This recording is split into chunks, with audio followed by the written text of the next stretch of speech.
Okay, welcome everybody. Thank you for joining this virtual workshop today. The goal of this meeting is to share some best practices with you guys on Microsoft Teams and how to be more effective.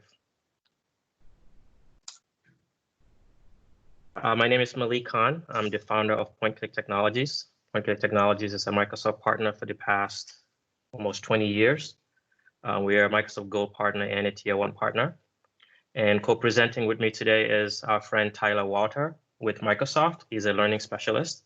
So we'll be taking turns sharing best practices and showing you exactly how to do a lot of the things that maybe you've already started using Teams or not really familiar with how to do some of the great things that Teams has to offer. So we'll do a basic introduction, not really deep into Teams. So a lot of you guys that are on this call are current customers of ours. Others are probably found the event online and got on, which is okay. So our goal is to share as much as we can. But for those of you that have already been using Teams for a while now, we'll try to run through some of this stuff. That way, at the end, we'll leave some time for questions and answers based on some of what we covered, and also based on if you've been trying to use it for a while and just had some questions come up. So we'll go over some of the features and capabilities, and then some basics on how to make sure that your Microsoft Teams platform is secure. So we'll get an understanding of what Teams can offer you and your company. We'll go over some highlights of some of the features on how to be more effective using the platform. We'll review private chat, how to create teams, the concept of channels. We'll talk about what tags are and how they work. We'll also go over how you add tabs within the teams that you create, and how to connect with some of the other Microsoft applications, such as Microsoft Planner, Power BI, and some of the others. We'll briefly touch on connectors, bots, and some of the other basic features that within the platform. And then most importantly, we'll review best practices, because it's a platform that you would bring all of your employees or your staff on board. And it's very important that you do proper onboarding. That way, they can follow along and they can easily adapt to some of the features that it has. And then some tips on how to make sure that the organization's data is secure. So if you're on and you're not speaking, just some housekeeping rules here, just mute your microphone. If through the course of what we are talking about, you have a question that you don't want to forget, you're welcome to use the chat box and ask the question there, or you can just turn on your microphone and ask as well. So it's not totally formal. You're welcome to ask questions if you can or if you want. The meeting will be recorded for later viewing. So if you have staff members that couldn't make the call and want to get on and watch the webinar later, they can. Okay, I got it. Thank you. So we just need your consent that the meeting will be recorded. So if you stay on, that means we will have your consent to record the call, which have already begun. So we'll get started right away. So Teams is really a hub for teamwork. So not sure if you've heard this, but Microsoft Teams is the fastest growing application that Microsoft has ever released. And because of COVID-19 and a lot of people working from home, I mean, they went from, I don't know, I think it was 20 million active users per day to now in the hundreds of thousands of users that are using the platform, millions of people using the platform. So it has grown quite a bit. The goal, this is more of a workshop. It's not to sell you on the platform, because many of you are already using it, but it's really to show you how fast it's growing, because it really brings everything together for you. We have customers that, in the past they would use maybe GoToMeeting. They will still have Office 365 for emails. They would have a phone system that they're also paying for. So we have customers that are paying $30,000, $40,000, $50,000, $60,000 a month just on different disconnected platforms. With Microsoft Teams, you have the opportunity now to bring all of that together, because you can also use it as your phone system. You can use it for your meetings. You don't need Slack or some of these other platforms. So if you're already paying for the platform, why not leverage the entire thing? And our goal for today is to kind of show you that value. That way you can actually get the money that you're paying for with all the features and functionality. So, in the past, you have cubicles or offices, which has a real cost to doing business that way. With Teams, as you see with COVID-19, many companies that are using platforms like this, already had a head start, and now everybody else has the opportunity to do that as well. I've been seeing a lot of articles actually saying that many big companies that had these big offices are now thinking about not renewing their leases because they've been able to effectively work from home and have their staff be just as effective from home because they have platforms like these. So my goal today is to make sure that we kind of review all of those things to show you how you can leverage that. And then if you have any questions, just ask us as well. And with the platform, Teams is part of the Microsoft 365 as a complete group collaboration solution. With that, you get emails, you can schedule meetings, you can create, share, and find content.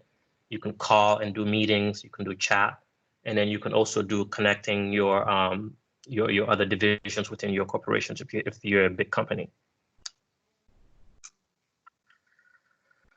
So the bulk of this workshop is going to be on Teams. So what I'm going to do now is switch over. I don't want to kill you guys with PowerPoint decks. So I'm going to switch over to a demo environment and then actually go through the process of creating teams, creating channels through that, how to share files. So we'll kind of go through the entire scenario, and this is where you are welcome to ask questions if you have any. So I'll switch here to my Microsoft Teams. Close that.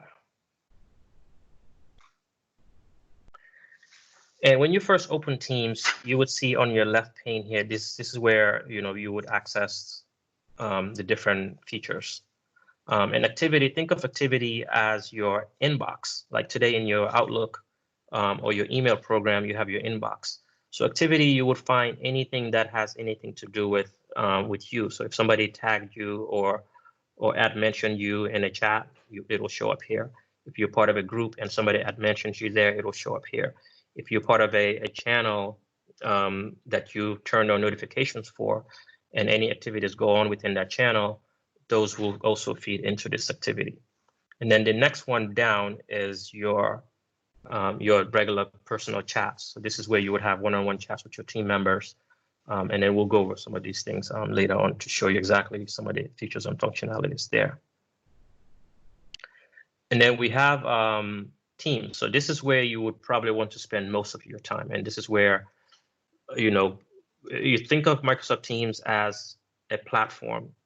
It's not going to solve the problem for you. So what you need to do, one of the tips and advice that I give customers is try to map out your current way of work. So what we try to do is learn what the companies do and how they work. And then we try to bring those processes within Teams. Because what that does is it'll help your users adopt that. Because if you just say, here's Teams, and then you don't have any strategy on how you're going to implement it, then you'll have people just creating teams without understanding, what they're doing or how it interconnects with some of the other applications. So we'll kind of go over that. And with Teams, think of Teams as a wrapper. So it's a wrapper to many of the other applications. So it depends on SharePoint, for example. It also depends on OneDrive for some of the file sharing. And then as we go through it, you'll get to see how all these components interconnect and what makes Teams so powerful. So for example, if you wanted to create a team, you would come down to the bottom here. Let's create a team. Let's say we want to create a team for a research team. And here you can pick, do you want to make it private? Means, you can only pick a few select people to see that team and have access to it. You can make it public. That way anybody in the organization can just join. Or you can do a company-wide team where even cross-platform companies can also be part of it. So we'll just create a private team here. Let's call it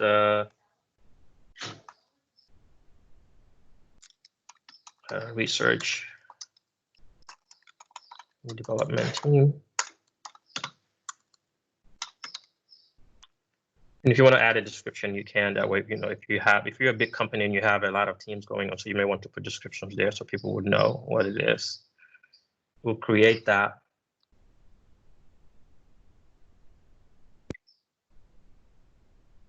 And because we chose that we wanted this team to be private, now you have the opportunity to go ahead and add your members. If you don't know all of the members yet, it's fine, you can skip it. But let's say we wanted to add Dell, we want to add Pradeep, we'll add Nesto, his team, and Isaiah, and then we'll click add.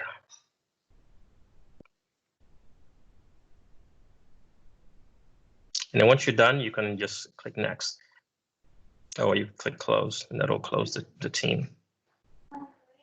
And then once it's created, it by default, it'll create a channel called general. And this is, you cannot delete it, you cannot rename it or anything like that. This is just by default in every single one. So if you wanted to create other channels within that, you can, but we'll just use general for right now to kind of go through what it's actually doing. So once the channel is created, it'll create these 3 by default posts, which is your conversations. So you can type a message here, welcome to the team. And then anybody that's part of this team that has notification turned on, they'll get a notice. If they don't, then they will not. So this is where you would want to maybe mention them. So let's say I say at Adele, welcome to the team.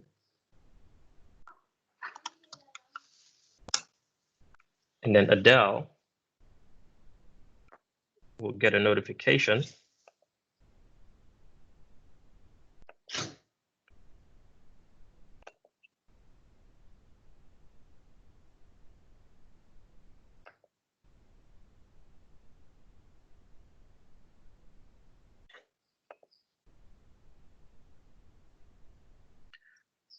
I have Adele set up on another computer I'm trying to get to.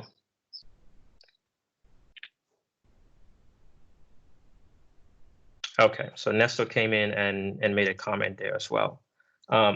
So one tip with channels is when you get messages there, you want to make sure that the messages are threaded, meaning respond within that particular message. So make it instead of coming here and just typing thank you, you would go to that actual thread, just like in the email, and they'll reply and say thank you there. That way the messages are all organized. Otherwise, everything will be disorganized and it'll be very difficult to find stuff. Because then if I come here later on and say, I want to add a file from my computer. So I want to add this report.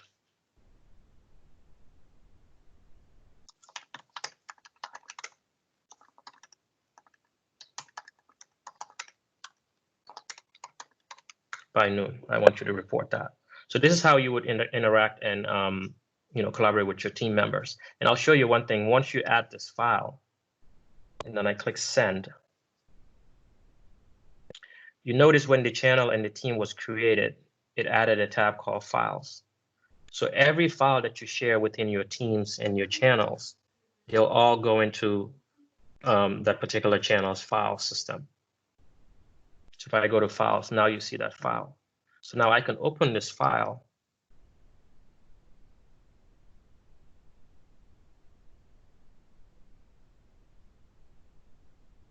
And I can click on conversation. So it pulled this conversation from the team channel that was being, that we were talking about. So let me just go back, minimize this.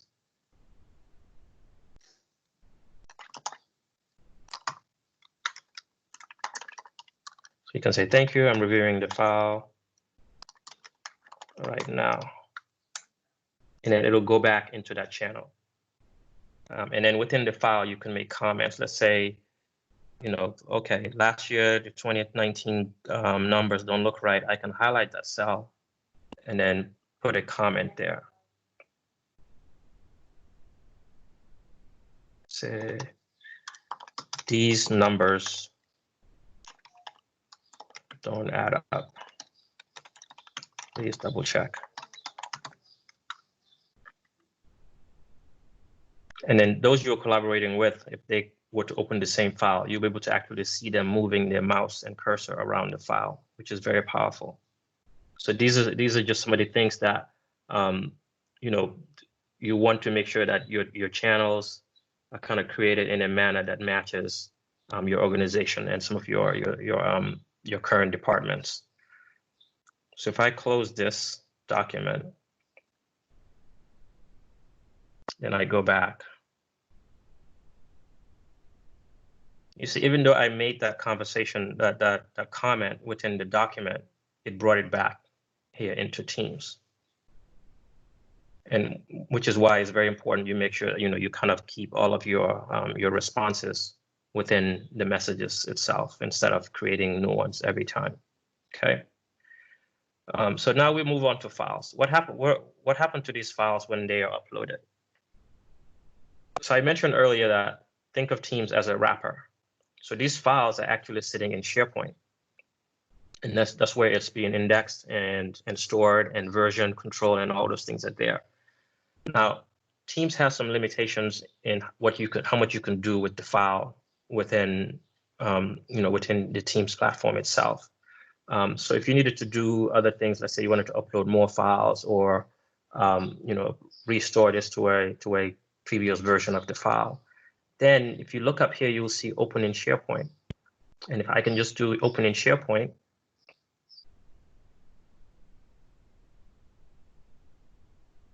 and SharePoint won't open. Well,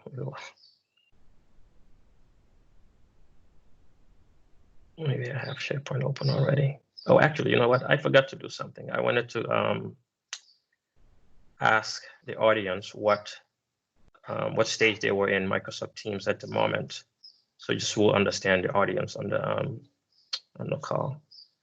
So let me go back here. Okay. Okay, so it opened the file here in SharePoint. Oh, this is not the right file. If I can add something real quick, just to kind of go over the file system as well as with sharing. When it comes to, so we kind of already went over, building a team and you have other channels, and the channels allows you to be able to kind of break up that information. I want to let everybody know is that this is going to be public to your entire group. So this is when you make a team and you have your channels and you're posting and you're sharing files, this will allow them to be able to have access to all of your posts as well as your files. So whatever you add to here, whether it's a file, whether it's a post, so on and so forth, it is going to be available to your team. And that's where he's going to go a little bit more in depth when it is located in SharePoint. But do keep in mind that this file is physically located inside of SharePoint. The majority of the time you'll be accessing these files through Teams, but this will allow you to be able, if you want to do more modifications or go to a different version of that file, you'll be able to access it inside of SharePoint and be able to retrieve the information. If you are familiar with Teams SharePoint sites or Outlook groups, it's almost the same idea. It's just bringing it into a program where you now have access to all of your tools and you have the ability to be more collaborative. But I just want to add that real quickly, just to kind of give everybody kind of that connection with SharePoint and the Outlook groups and understanding of the foundation of Teams. Yeah, thanks, Tyler. And as Tyler was mentioning with Office 365 groups, so typically you would think that you have to give these permissions in SharePoint as well, but any member of this group, when you create once you created the team, it creates an Office 365 group, and the members of that would automatically be given access in the SharePoint libraries as well.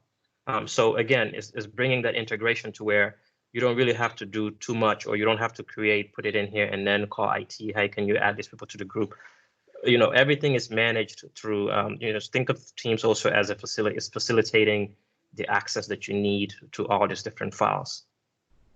And then if you remove somebody from the team, it will also remove their access from that particular SharePoint as well.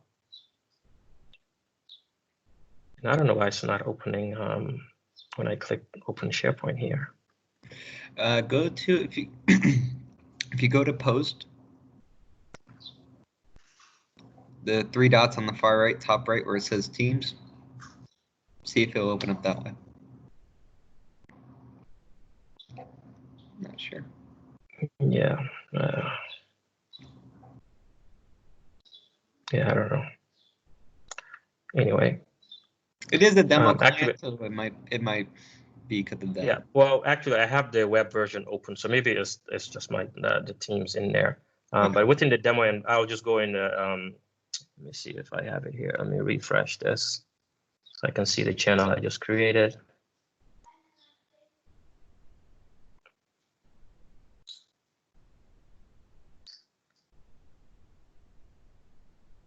So research and development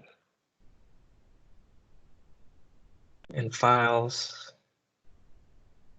open SharePoint, and it works there. So see, it opens the information directly into SharePoint. So you can do much more advanced things in this environment as well. But remember, Teams kind of gives you a way of, allowing you to maneuver and access all your files without having to come into SharePoint. But if you needed to, it seems as it brings the information here.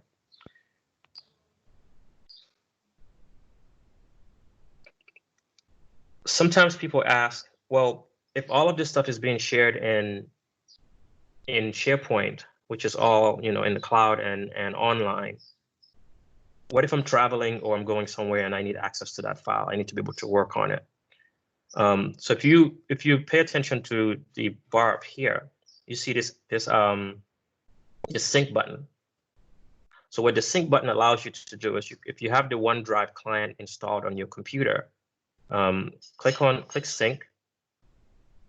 And what this does is it'll open OneDrive and it'll add a link to SharePoint onto your local computer.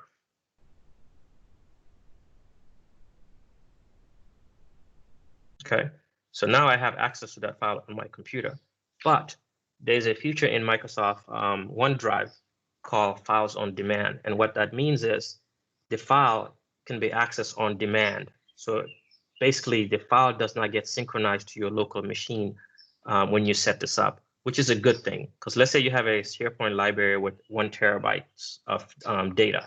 You don't want all of that syncing down to your laptop. Let's say you have a laptop with only 256 gigs of space. If you were to sync all that information down, it will just fill up your drive. So that doesn't work.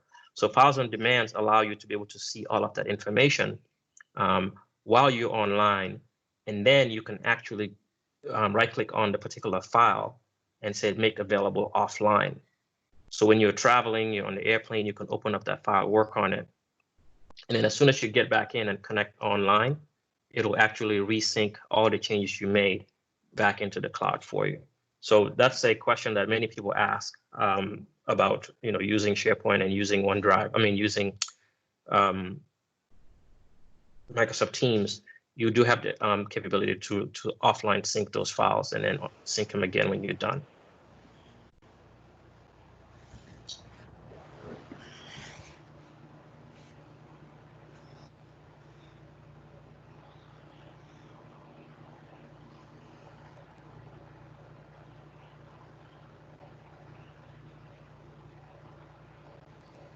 Okay.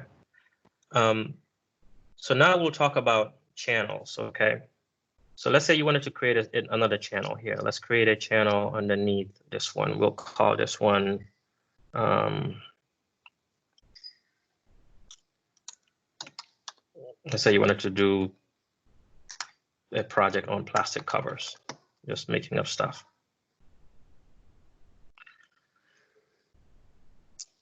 So when we created the channel, the team, we added people into it. But you can actually create a channel and then give access to that channel only. Let's say you had 4 people on that team, but you only want 2 people to have access to this channel. You can do that. What you would do is, if you leave it standard, then it'll give everybody in that team access to that particular channel. But if you wanted to create something, let's say this is private between just you and another person on the team, you can go and make it private. And then let's say we just want to add Adele to this.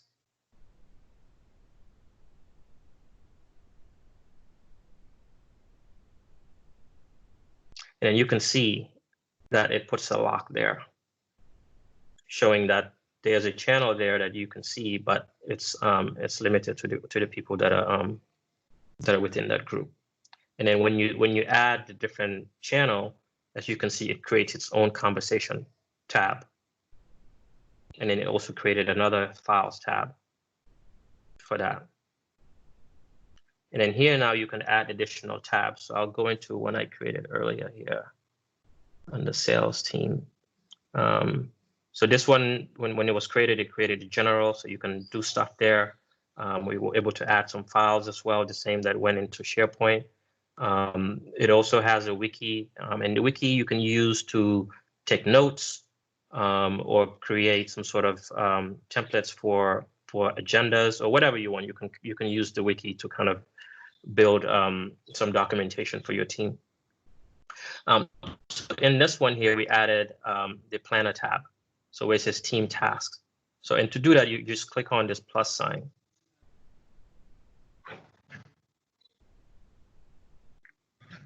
And then this will kind of give you all of the applications that are within the Microsoft stack as a tab. And then there's several other third-party companies as well that build connectors and tools and services that you can integrate within Teams, so you never have to leave the application to do that. So one thing to note on this, if your company has security policies in place, you may see these things, you may not, because within the admin section of the Teams administrator, the admin center, the administrator or the company can decide that we don't want anybody to install any outside apps, and they can turn that off. And I'll share that when we get to the security part. So you may see these apps on my screen now, but if you've been using Teams and maybe this is disabled, you will not be able to see any of this.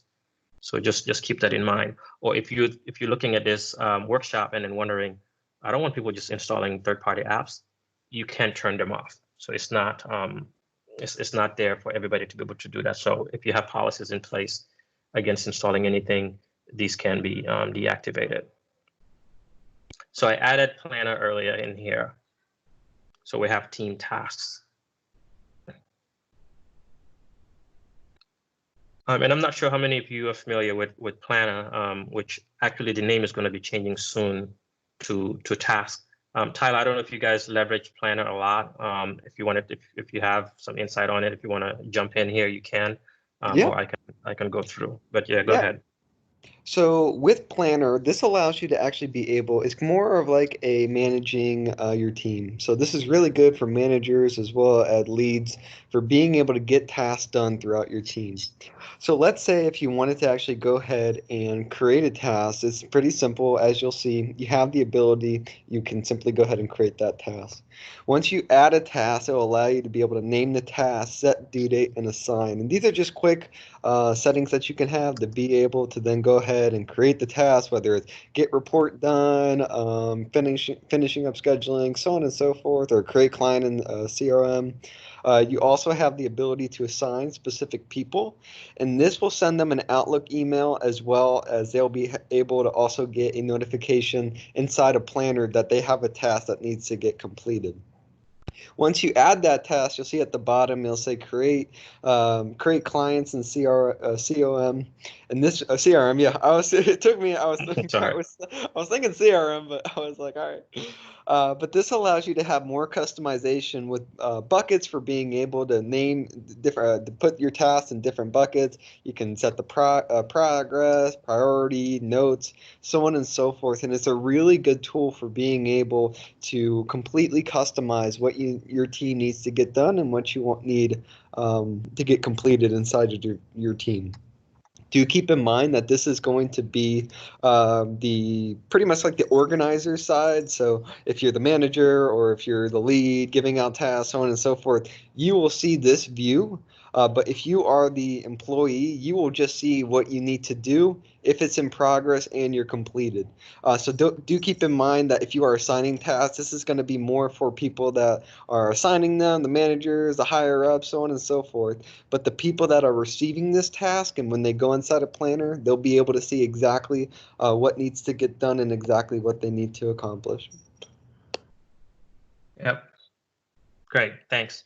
Yep. So, and once you create the task, you can choose if you want to show, because now Planner supports checklists, so you can actually add checklists within that particular task.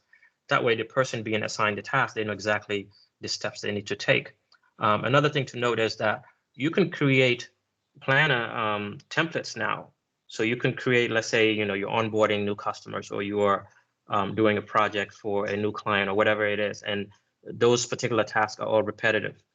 So rather than having to create those every single time, you can actually go into the Planner web app and then clone that particular project. That way you don't have to redo all that stuff. So it'll bring everything in. The only thing it doesn't bring in is the people that are assigned those tasks, which makes sense. So once we add this, we can just go ahead and close this out. And now when Irvin comes in, he can see that. Or if you click on these three dots here, you can actually drag and drop Planner in. This is the web version. You can't do it in the web version. I'll go in here. So on the desktop client, you can actually drag the. Why is this one not doing it? Here, hold on. There we go. Okay, so you can add some of these apps on the side menu here. That way you can easily access them. So if I was to click on Planner, and I'm Ivan or whatever task you are assigned in any of the teams you're a part of, it'll aggregate all of it into your own Planner here.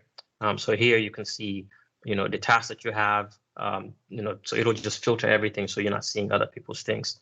And any particular activities that you have going on, it'll kind of show those here, anything you completed. And then any particular projects that you are part of, so it'll show you here your recent, projects. And, as you guys are using some of these applications, again, this is a workshop to kind of show you the capabilities and maybe some of the best practices. But if you have any particular questions for those that are our customers, just let us know. But one nice thing that Microsoft has added is this help feature. So you can just go into help and it'll show you exactly how to add Planner tab if you want to work on your plans and teams. Some of them give you videos, so it'll kind of give you a little bit more insight. That way, you're not, just left in the dark, not knowing what to do. So you can either ask us, or you can simply go in here to find out how to do certain things. So we'll go back to Teams, and I'll show you how to update your team. So once a team is created, if you click on these ellipses or three dots, you can do a lot more here. You can manage the team that's already assigned. So let's say you had a new team member, you wanted to add them, you would click on the three and then come in here to manage team. And then you can add that new team member. All you have to do is just add their name. Can I add? I think Adele's already here.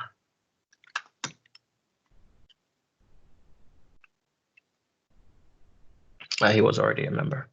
But again, you get the picture here on what you need to do.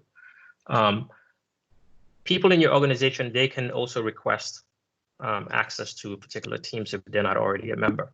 And for those, they will come in here. You'll get notification, and then you can come in here to approve those. You can come into channels to add the channels. It'll show you the channels within that particular group now. So you can uncheck these boxes if you don't want it to show up for you or not. And then this one piece you want to note where you go into the settings.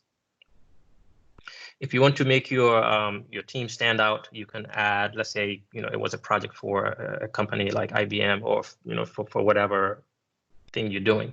You can actually change this photo to something different. If you have an icon or a logo or a photo you wanted to put there, you can. Here you can manage what members can do. Okay, so if you have a team and a channel is created and you want certain features within there and security settings, you can come in here and say, allow members to create and update channels. If you don't want them to create or update channels, uncheck it. By default, it allows them to do everything. So you can uncheck that. If you don't want members to create their own private channels, you can uncheck that as well. So it doesn't give them the right to do that. And as you're adopting Microsoft Teams, you may have to do some of these things until everybody is trained on best practices.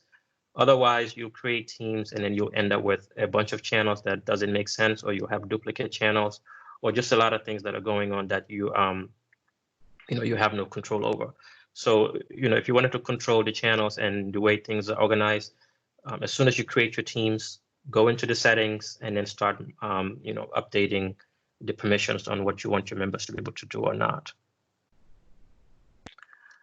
In Microsoft Teams, you can add guests, meaning external. So let's say you have a company you're working with that's not part of your organization. You can invite them into your organization as a guest, and they'll be able to perform they'll have access to the teams, but you can control what they can do or not. In this particular tenant, by default, external access to guests is disabled. So for that, we have to go, when we go through the security, I'll kind of show you where that needs to be enabled. But certain organizations just don't want their data to leave the organization. So, and if you bring people in from the outside, that means they'll have access to everything that you are sharing within that channel. So you want to make sure that it's somebody you trust or somebody you know, and then make sure that you kind of don't give them, too much to do. Within channels and teams, you can add mention.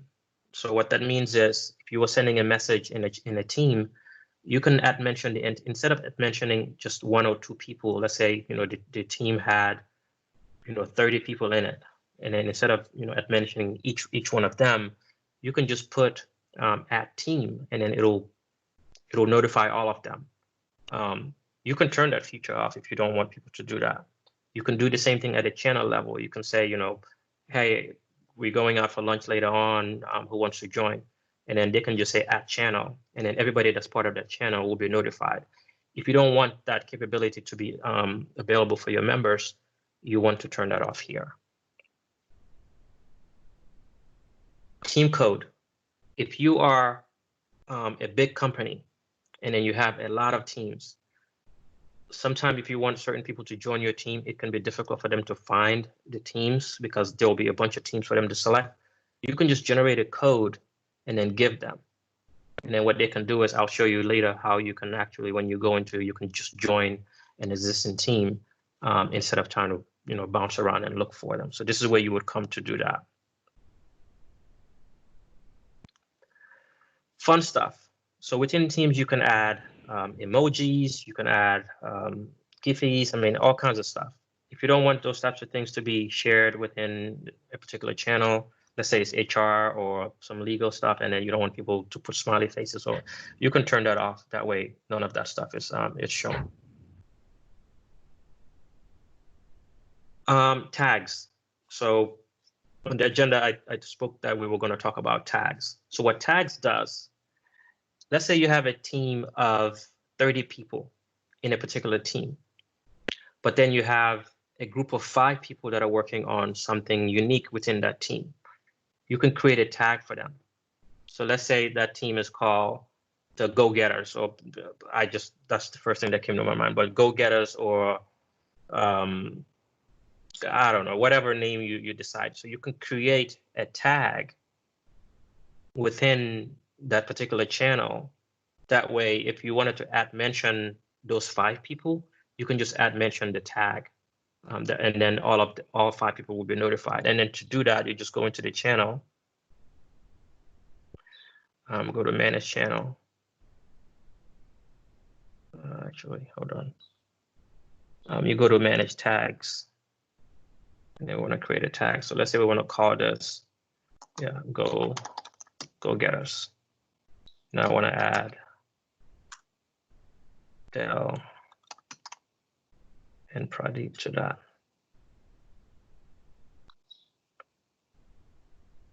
Okay. So we have one tag there now.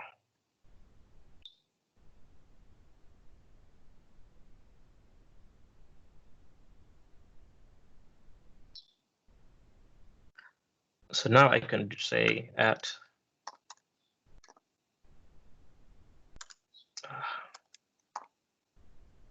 so I can add mention Go-Getters, and then it'll notify the 2 members that you have within that. So tags can be very useful if you have if you're part of teams that are very big, so that you can just use tags to kind of reach out to all of them. Now, one thing to note with tags are only they're not global. So if you came to this, let's say this X1050 launch team, and then you say, okay, you know what, I want to manage tags for them, create tags.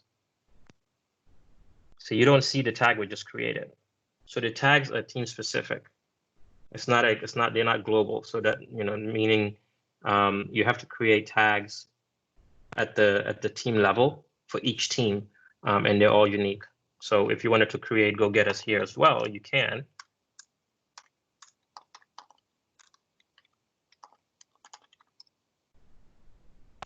And then we can add, who else? Let's see.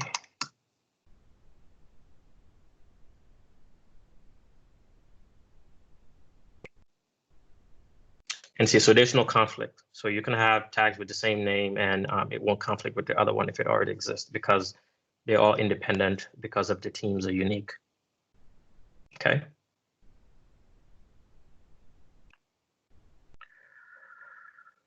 All right.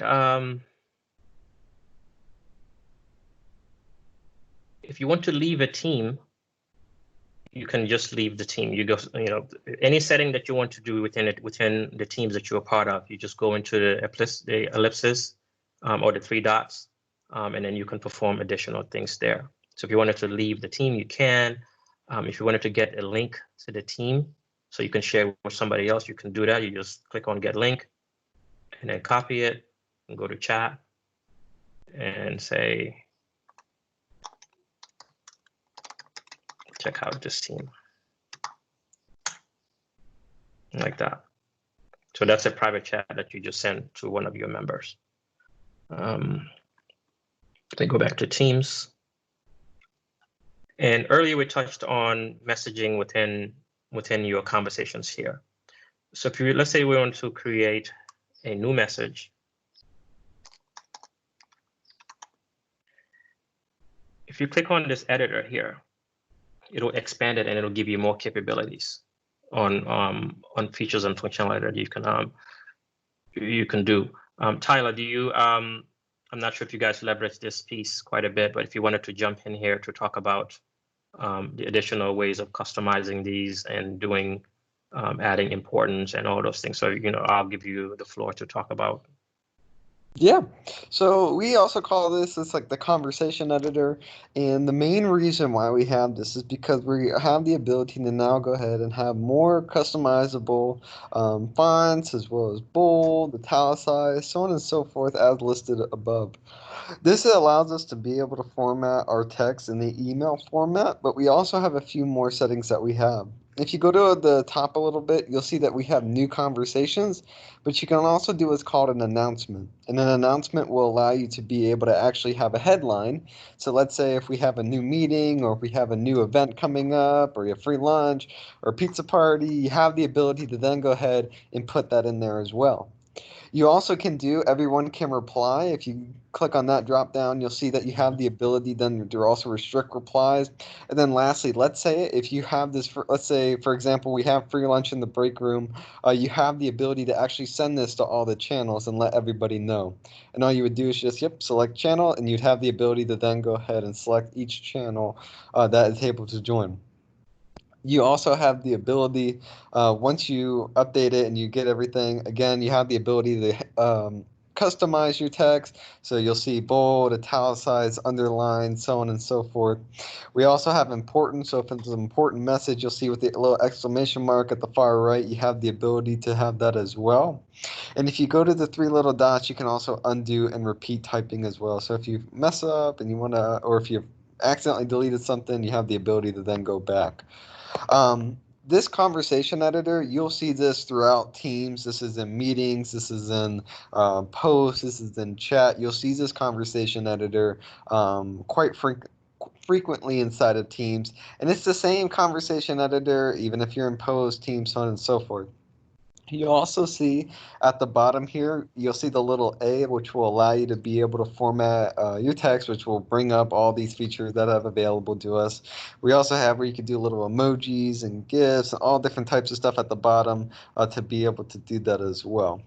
But that is pretty much kind of the conversation editor and what you're able to do with the conversation editor. And then once you are pretty much done, you can send it. Another thing that you can do is with the conversation editor, if you actually, with your mouse, if you highlight the message, I apologize, if you highlight the message, so the free lunch in the break room, if you put your cursor over it at the top right, you'll see some reactions that you can do, like thumbs up, smiley face, so on and so forth. And you have the ability to also, yep, right there. So you have thumbs up, heart, so on and so forth. And you have the ability, let's say you made an error and you want to actually go ahead and fix something. You'll see the 3 little dots on the far right. If you click on that, you have the ability to then go ahead and you'll see edits and you can save that message and so on and so forth.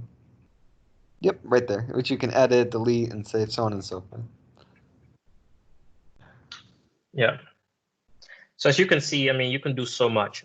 So if you think of Microsoft Teams, like for me, I don't really email anybody that's within my company anymore. If I need anything, I would just go to Teams. You need to send me a file, send it in Teams. I leverage emails now mainly to maybe do external emails, but for anything internal, everything is there. So we just leverage that to do everything that we need to do. We use some third-party applications with other companies as well that have created connectors within Teams that allows us to connect that third-party application within our Teams. And then if anything, so for example, like our website has a chat feature. So if anybody goes to the website and requests some chat, online chat, the particular online chat application we're using, they built a connector for Teams. So anybody that sends a chat online, it'll actually send a message within that particular channel with the exact message that the person wants. And then, if you click reply, it'll actually open up that online chat application and we can communicate directly with them.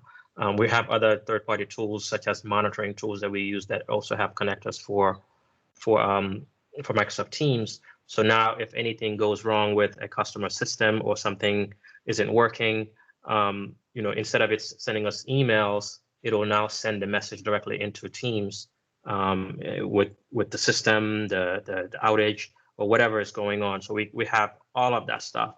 And there are a lot more companies now that are developing, different apps. As you can see, if you click the tab, you'll see, from Trello, if you're still using Trello, which if you have Planner, you don't really need. If you're using Asana or some of these other, platforms, a lot of companies are adopting and kind of building these additional tools that you can bring into Teams.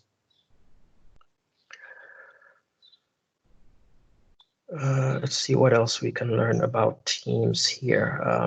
So I'm just going to bounce right onto some of the things I talked about on the security side, because I know that's a big thing for a lot of companies that kind of worry that, okay, because we're using Office 365 is cloud-based, is managed by Microsoft, but Microsoft actually gives you a lot of control over your information. When you create an account, it creates a tenant, and that tenant is your stuff, it's your data, and then it gives you the capability to go in there and restrict as much as you can. And for Microsoft Teams, this is where you would go into. Let's go into right here, I think.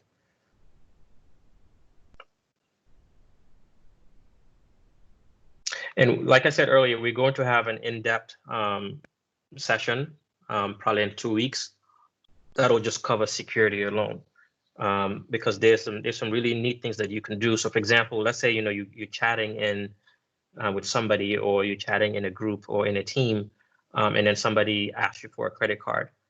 So you can actually put a policy in place, a DLP, data leak protection policy against sharing credit card information. So it'll understand the numbers, the amount of numbers within a credit card.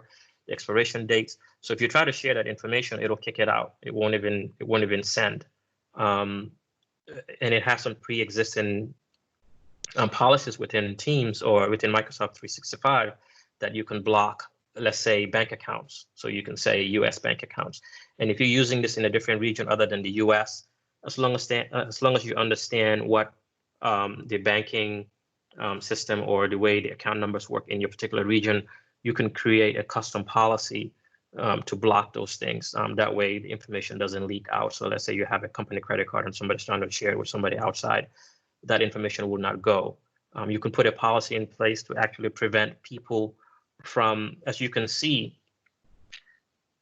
Teams works pretty much just as well on the browser as it does with the desktop client. So many people would be like, "Ooh, that means you can go to a hotel and open up a browser, or take your home computer and open it up and access Teams and then download all of my files." In our next session, we'll actually show you how you can restrict all of that using conditional access, which prevents information being downloaded from computers that are not approved. So your information is far more secure in platforms like this than if you were to invest all this money to kind of build a security platform like that on premises. So, I'll just show you here on Teams some of those things, not in depth, but just some basic ones. So for example, meeting policies.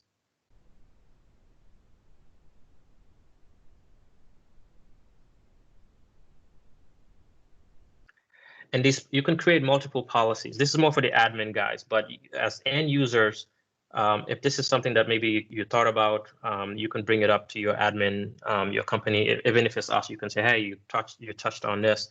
We would like to enable that." You can have a set group of users be applied to certain policies, and then maybe for your management team, maybe we'll give them a little bit more not so restrictive. Maybe for some of your lower end, maybe let's say you have frontline workers that are joining meetings. So you can create a lot of that, but by default, I'll just open up this policy here to show you some of the things you can do. Because within the channels, you can do meetings. You can do a meet now and then have a meeting and record it and all those things. If you don't want that to happen in a channel, you can turn that off. If you have Outlook, if you're using Outlook for your emails, there's an add-in within Outlook to create meetings within Outlook. If you don't want people to be able to do that, you can turn that off. You can schedule meetings right within a channel, right up in there. And then actually, I'll show you how to do that right quick. If you go to your calendar, and then let's say you want to do a new meeting. Let's call this cybersecurity. Lunch and learn. And instead of inviting individuals, you can just let's say, and if you just put your cursor there, it will show you all the channels you have available. So let's say we want to go in here and choose the sales folks.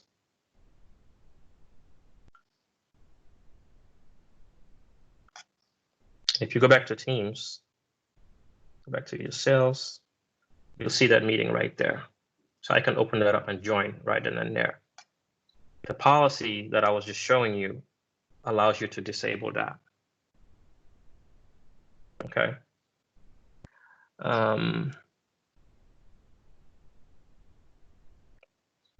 So say you can turn this off here.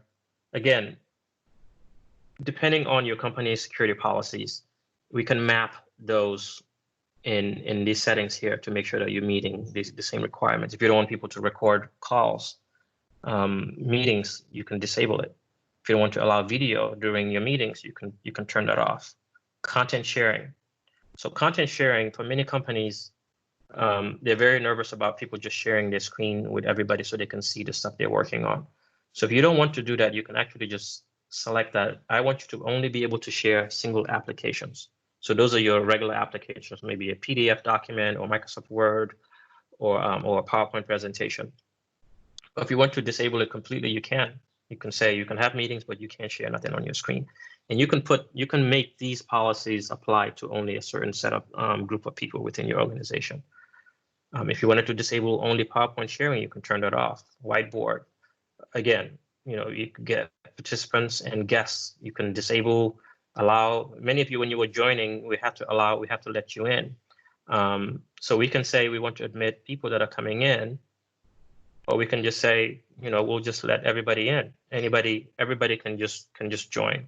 But by default, if we start a meeting within the organization, anybody within the organization that's invited can admit the guests to get in.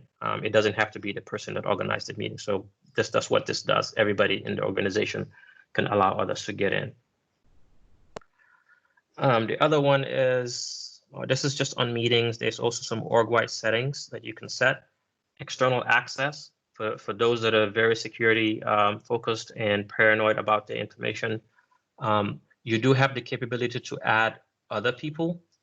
So let's say I'm organization A, I'm using Microsoft 365, and then you have a customer that's also using it. You can actually add that user into your teams or into your organization so they can have access to files, and you can collaborate that way. If you don't want that to happen, you can turn that off. Many of you are familiar with the other Skype platform, which is the Skype that Microsoft bought years ago. You're able to add Skype users into your teams to communicate with them. If you don't want to allow that, that can be turned off as well. Guest access. So earlier I mentioned that by default in this tenant, guest access was turned off. If you want to allow guests into some of your teams, then you would turn this on. And then when you go to add a team member, instead of choosing somebody from within your organization, all you have to do is just add their email address. So, and the email address could be their organization email address, or even their personal email, if it's like a Hotmail, Gmail, Live, Yahoo, or whatever, and it'll create an account for them, and they'll be able to join your teams.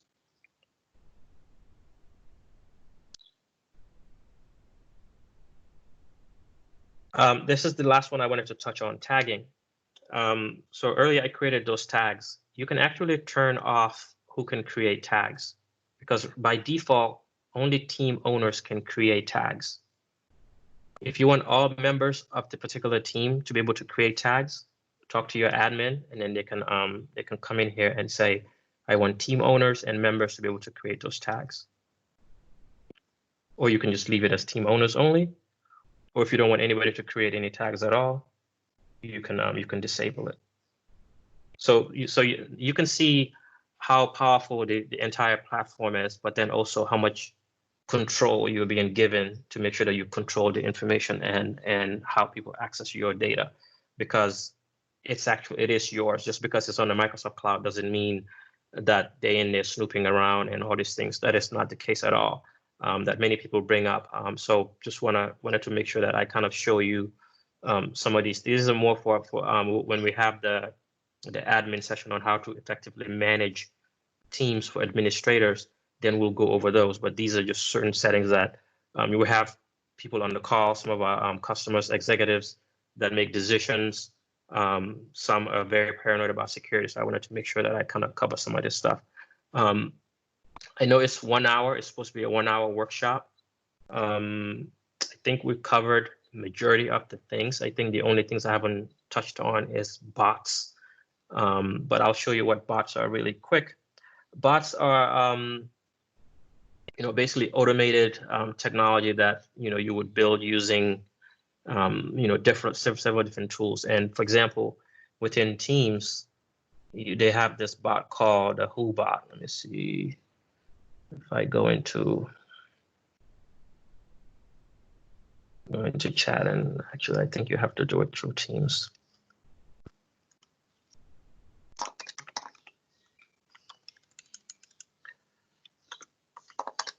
Tyler, what's the how do I call the Who bot again?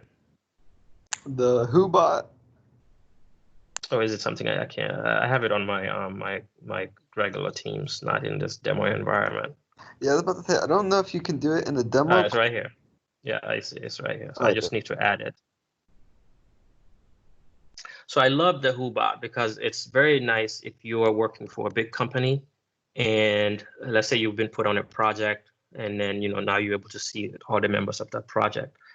So I can just say, who is Adele?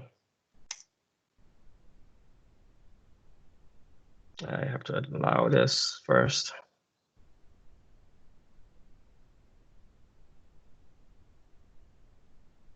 Okay, it's allowed.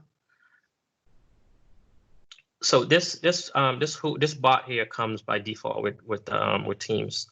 But so basically what it does, it allows you to just call out some of the things that let's say you wanted to find out who Adele was. So it'll kind of bring you the card for Adele, her name, her profile picture, her position, her location, and her phone number. And you can actually message her, email her, or you can see where she is in the organization as far as who she reports to. And this is a very nice feature also in Teams. So make sure during your implementation that you understand who reports to who, because once you enter a person in as a new user and then you attach their direct report or who their manager is, it'll create an organizational chart automatically for the entire organization. So these are part of the things that you want to implement. Another nice thing also is to make sure that you put a policy in place for people to put their profile pictures, because if you let's say in a company that's very large or in a region where there's a lot of common names, so you don't want people sending files to the wrong people. So it's good that during your onboarding process, whether it's through HR or whatever, if they don't have a profile photo, you can use your phones or just have a process where they have to take a photo profile picture, send it to IT, or they can do it themselves within the app. You can easily change your, if you're in Teams, you just go up here to the left, sorry, to the right, and change your photo, and you can upload or remove this one. This is also where you would go to make any sort of changes to your teams. So if you wanted to change the way your teams look, you wanted to do dark mode, high contrast, you can come in here and make those changes, or you can just leave it default. Do you want to start the application automatically when you start Teams? I recommend you do. Of course, you can set your language. If you're using a different keyboard, you can set that as well. Mine is on US, so you can also do privacy settings. So if you can set yourself on Do Not Disturb, but you can pick specific people. Let's say, Patty is the organization of this demo company. Let's say she's the president. Regardless of my status, if Patty calls me or messages me, I want that information to come in. If I work with, Pradeep and he always needs my help, or we work, so you can add them in there as well. So these people will bypass any particular Do Not Disturb that you have. If you're using Teams as your phone system, this is where you can edit contacts that you block that are calling you.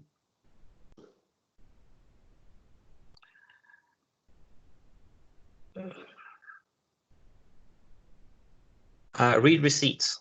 So read receipts is a new feature. So basically, you guys have probably seen it in other platforms, WhatsApp or Facebook Messenger, or even LinkedIn messages, that when somebody reads the message, it'll kind of put, it'll indicate that they've read it.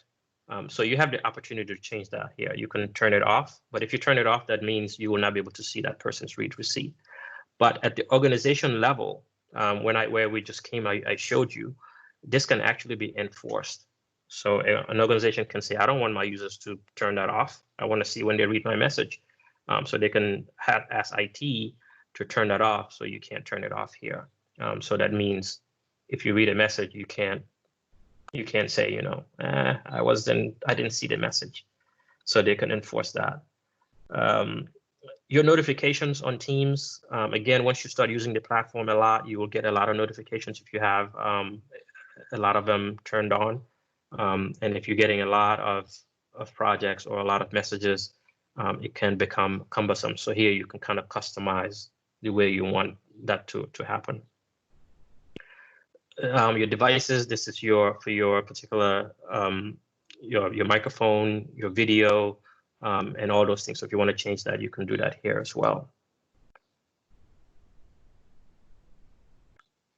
Any sort of permissions that you want to update here, you can do that here for yourself. And for calling, if you have the default Microsoft package, then all you would get is just regular calls within Teams. But if you're using Teams as your phone system, so that means somebody can dial a number, and then it will dial your Teams, and then you answer your phone. So you can manipulate, how you want to handle your calls. If unanswered, you want it to go to voicemail. If you're going on vacation, you want your calls forwarded to somebody else, you can do that here. If somebody calls, if unanswered, you can say just don't leave me a message. So you can do all those things here. How long do you want it to ring? You can set that 10, 20, or 30 seconds. You can set your voicemail by default. There's a system recording that says that'll say your name. So if your name is not common, the computer tries to pronounce it. So if you don't want it to mispronounce your name, I recommend you come in here and record your own voice message. And then this is where you would do that. You can change the ringtones here on, how you want your phone to ring when people dial you. So I'm going to shut up now and maybe answer some questions if anybody has some. And Tyler here, I welcome you to help chime in on some of the questions. Well, some of the questions have been coming on the chat, Malik, and we've been answering it with Tyler. Okay, awesome. But it's good that you just addressed the voicemail, because I just had a call with a client earlier today who's actually on the call. So this will help them be able to set that up for themselves. Yeah, so this particular call wasn't really focused on, because we have some customers here that we've migrated from other phone systems onto Microsoft Teams. So for those, we will do another workshop to kind of go over best practices for how to manage your phone system. We'll talk about, if you wanted to do desk phones, we'll review some of the newer desk phones that are coming. Polycom just released some really, really nice meeting room gear, and it's very reasonable. So we'll cover a lot of those. That way you can kind of have the entire, unified communication and collaboration covered as well for Teams. So if we didn't cover calling, just look out for that to come out soon. If you need it sooner than that, just contact Pa, and we can schedule something to kind of help you with that. Especially the IVR, transferring calls. If you wanted to do like call parking, especially if you're moving from a legacy phone system where you're just used to answering the phone and then parking the call somewhere and then somebody picks it up. So those are things that needs to be set up a little bit different within the Microsoft Teams calling. But again, if those are questions that you want answers to or need help with, just let us know, and then we'll be able to go into it.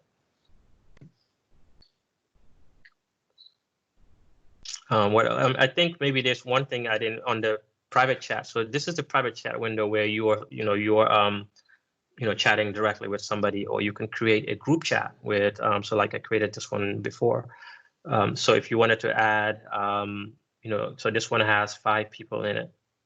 And once you add that, you can change the name, because by default, it'll put everybody's name individually on there. So you can change this. You can just click on the pencil here, and then you can call it whatever you want. And then whatever you chat there, it'll go through there. So one difference with files within private chat and Teams is that in private chat, all of these files go into your OneDrive. Okay, that's why it's encouraged that we've made this mistake as a company as well, where we started using group chats to do all of our chat, and then a lot of the files there. If I share the file, it'll go into my OneDrive.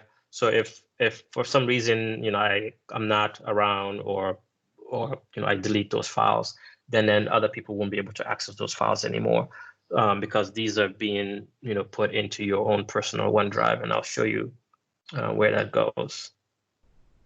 So if you have the OneDrive app installed, if I open the folder,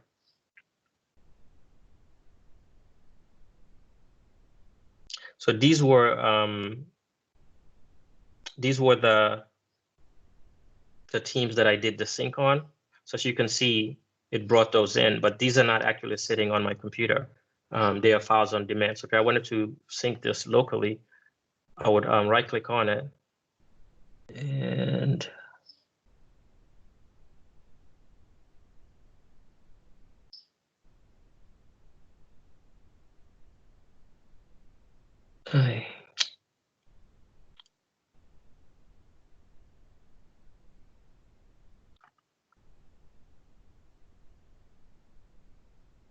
oops.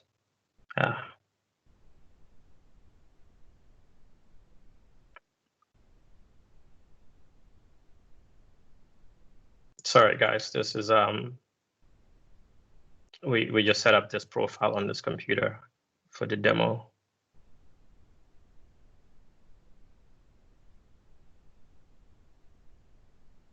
Okay, so here's my OneDrive. So maybe it didn't sync my files. Yeah, but normally it'll create a folder in there called Microsoft Teams chat files. And if you open that file, it'll pull up all your stuff there. It also, so this files here on the left-hand side, if you click here, this will also show you any files that you have access to, or if you have anything in your OneDrive. I believe in the documentation, in the agenda, I said I was going to show you how to connect external file systems. So here you can add, if you have a Dropbox, you can just click on Add Cloud Storage, and then you can add your Dropbox, so it'll show up here. You'll have access to it the same way you have with OneDrive. If you have Box or ShareFile or Google Drive, you'll be able to do that as well. For most organizations, they probably will not allow this. It is a feature that can be turned off in the admin section as well. So especially if it's a personal drive, just because they don't want you bringing in personal information into your corporation. So the capability is there if the company allows it. But if you don't see that you are able to add that, that's because the company requested that be turned off.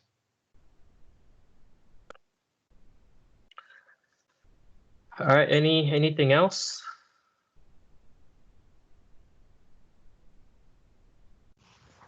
I think you covered the majority of it. If anyone has Yeah. any questions, feel free to put them down in the conversation. Yeah, maybe one thing with recording. When you record your meetings, it goes into Microsoft Stream, which is part of the Office 365 package. So everything is stored in the cloud. And if somebody missed a meeting within it, let's say we had this meeting going on right now, right here.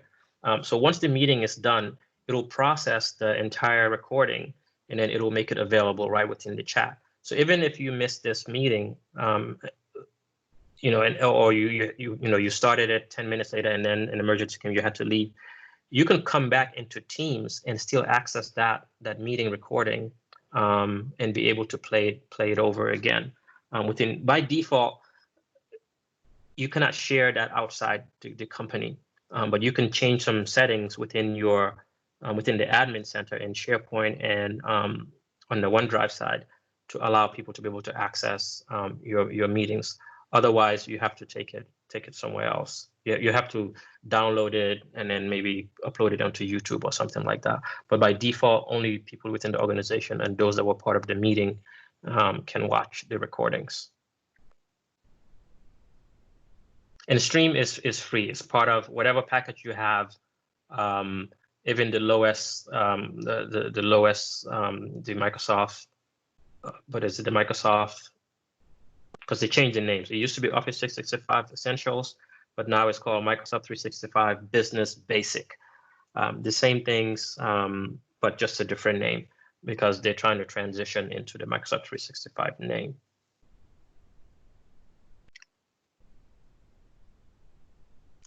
If taking notes in a Microsoft Word file on your desktop, then upload it to Teams, i.e. a video conference and channels, would it save it to OneDrive? No, it'll save it to SharePoint.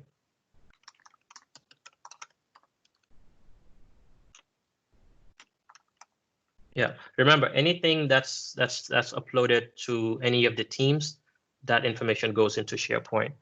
If you upload it into a personal chat, let's say you wanted to send one of your colleagues you upload it into Teams through just a private chat, then it'll put it into your OneDrive.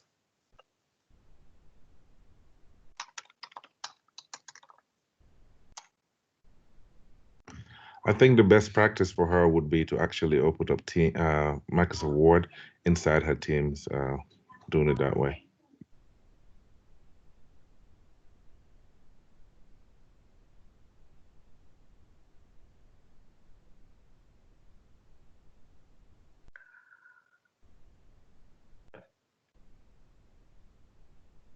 Any other questions? You have us here. You have Tyler. You have myself. You have many people from our team on as well. So whatever questions you have, just let us know. Again, there's so much content to cover that just 1 hour is not enough. But I wanted to kind of condense it as much as possible to cover as much of the capabilities as possible. But just to maybe just one thing, the critical piece of making sure that your team's implementation or deployment is successful is making sure that your champions within your company. It's a very rich application. So what you want to do is make sure that you kind of understand the outcomes you want out of it. Or if you don't understand that, talk to your provider, your partner that you're dealing with, like us, to really kind of help you map out the best way you want to make sure that everybody adopts it. Because the easier you make it for people to be able to leverage the platform, the more adoption you'll have.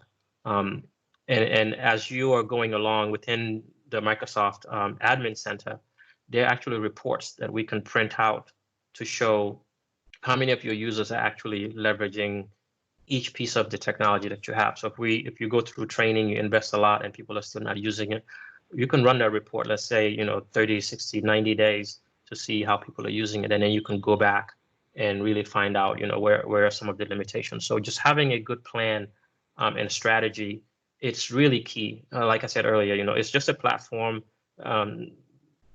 like many that are out there. But if you're already on this one, why not, leverage it as much as you can? Because I think, in my opinion, it is the most complete platform out there that gives you the best of all of it. This is, I call it the icing of the cake that Microsoft was just missing with everything that they had. In the past, we would put people on Office 365. We'll put them on other phone system platforms. If those phone system platforms didn't come with a good meeting platform, we'll put them on something else. At the end of the day, we look at their bills today, it's just like massively expensive because they're having to pay for those things. But now all of that is integrated within the Microsoft 365 platform, that you can begin to gradually onboard your customers and then start getting rid of these third party, because now you have a single pane of glass that'll give you everything you need and gives you better access to your information reporting. The one thing that I love about Teams is the way that it integrates with some of these other platforms, the Power BIs.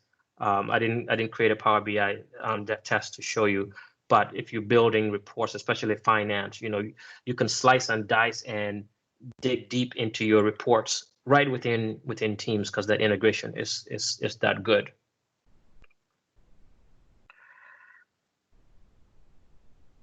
How to configure the organizational chart and the card information. For that, you have to you actually have to do that within the Exchange, on the Exchange Online, on each user. You need to go into the Exchange properties, and within that, where you enter their username, their phone number, and the person that they report to. So once you set the person to report to and you save it, then it'll start to build out the entire interface. Unfortunately, within the management of the users in the admin center, that capability is not there yet, but I believe it's coming. But for now, you have to go into, if you open a user, you go to, I'll show you exactly. Since this is a workshop, I'll just show you, it's easier. So let's say we go into a user.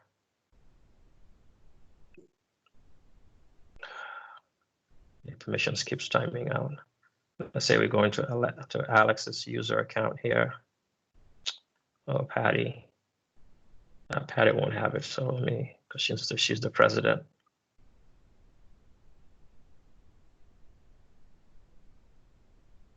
Yep, so you open Nesto and you go to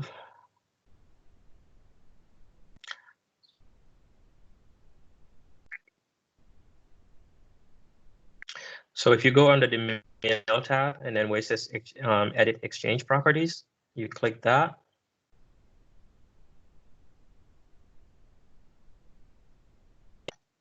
And then you go to organization.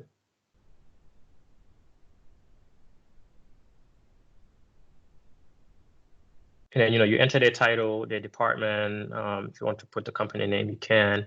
And then here you would browse the manager for that person. And then once you add the manager for that person, then it'll put them under Patty. And then if you put other people under me, under Nesto, so when you come back into here, it'll show you the direct reports. So these are other people. These are people that are also direct reporting to Nesto. So once this is set right here, that creates the org chart for you.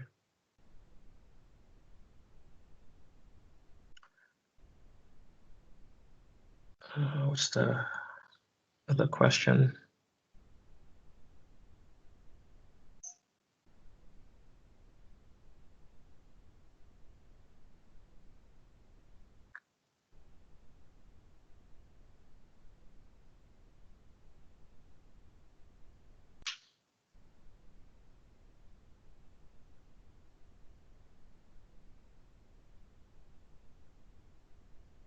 Yeah, that's yeah, Tyler's right there. I think it's more I don't think it has to do with just because the individual is external or not. So if you're having that issue a lot, Rodney, just let us know and we'll help you. Just to kind of chime in real quick, if they are dialing in, if they're using Teams on their phone, you should be able to then go ahead and change the settings inside of Teams. But if they're calling in and you're still getting feedback, that might be a phone issue or something that you would have to look inside of your Teams meeting in the settings still.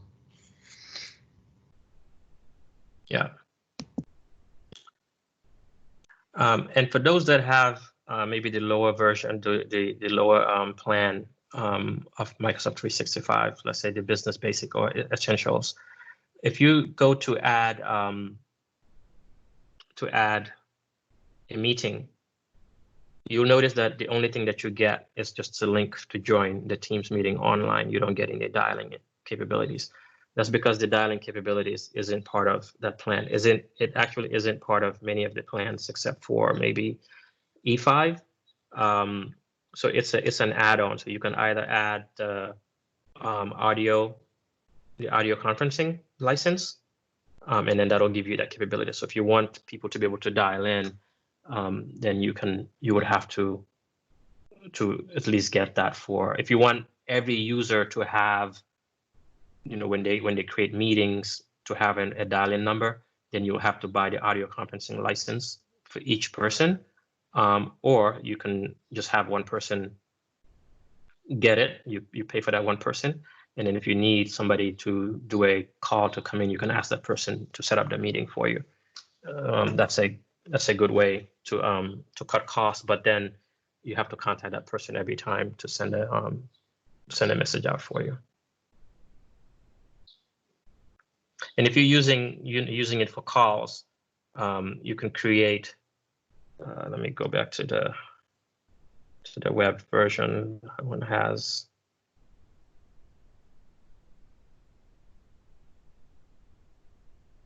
No, this one doesn't have it. But you can create speed dials here. You can add. Let's say.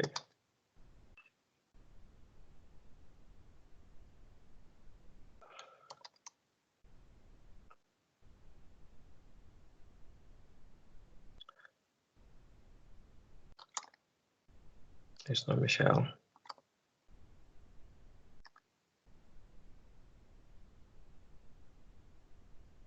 So you can create all of this if you have let's say your email added to your phone, and then you're syncing your contacts.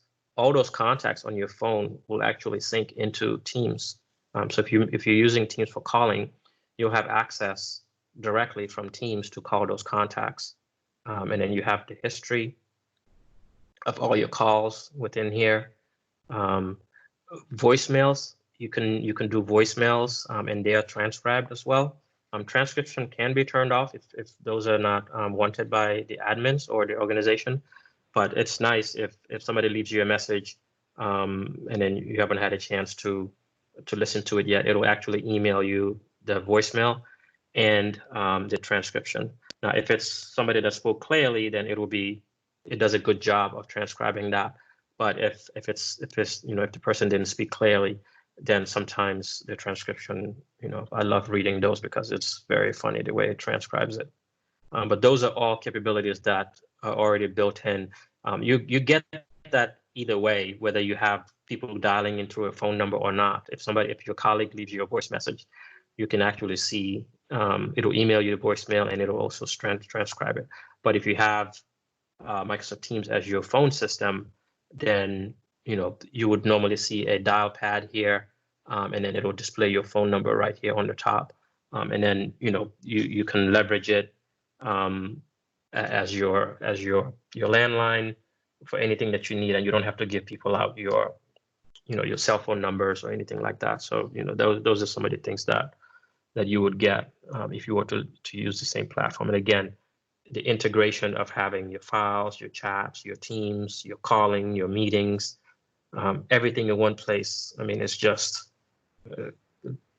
this is the reason why this is the fastest growing application on Microsoft, just because finally you can just be like, okay, great, I can do all my things in a single pane of glass.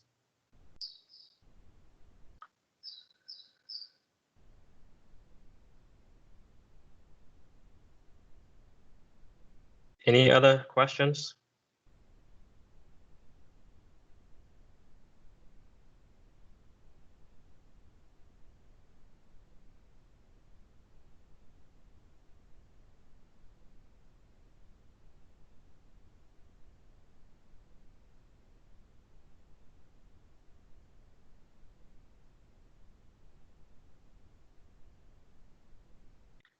Any questions coming into the chat group?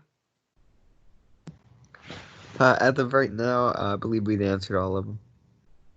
Okay. All right. Well, if you don't have any more questions, I hope this was helpful. Again, if it wasn't, you're more than welcome to let us know how else we can help. Like I said, a lot of the people on the call are existing customers, so you have access to us already. But our goal is, this is a really tough time, and we know a lot of people are having to work from home. Security is a concern. Using the platforms is a concern. So we want to make sure that we do the best we can to make sure that you are working effectively using the application that we have deployed for you or that you would like to deploy.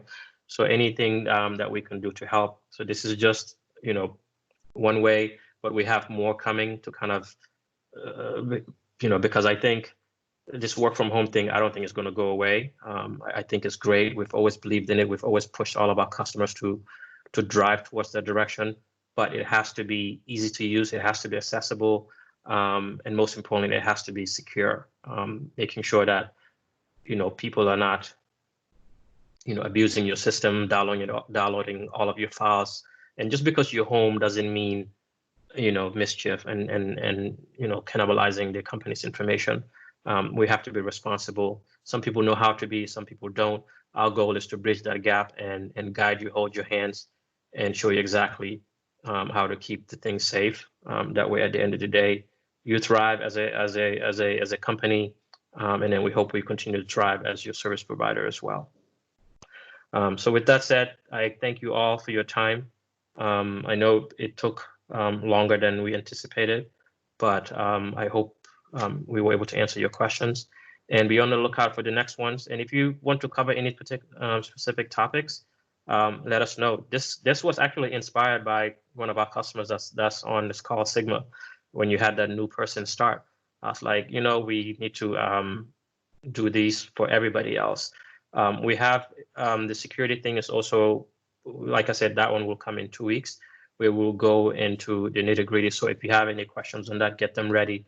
We'll post it again on Eventbrite. You can register there. And I'll for all of these, I'm going to bring an expert as well to kind of, somebody from Microsoft or from other organizations. I think we're going to be bringing a cybersecurity specialist that does penetration testing and helps big companies with doing assessments. So we'll have that individual on the call for the next one. So you won't want to miss it. Free consulting for you guys. And then we'll be sharing a lot of best practices to make sure that your information is always safe and secure. So again, thanks again, and we hope to see you next time. Have a good one. Okay, bye-bye. Thanks, Tyler, for the time. We really appreciate it.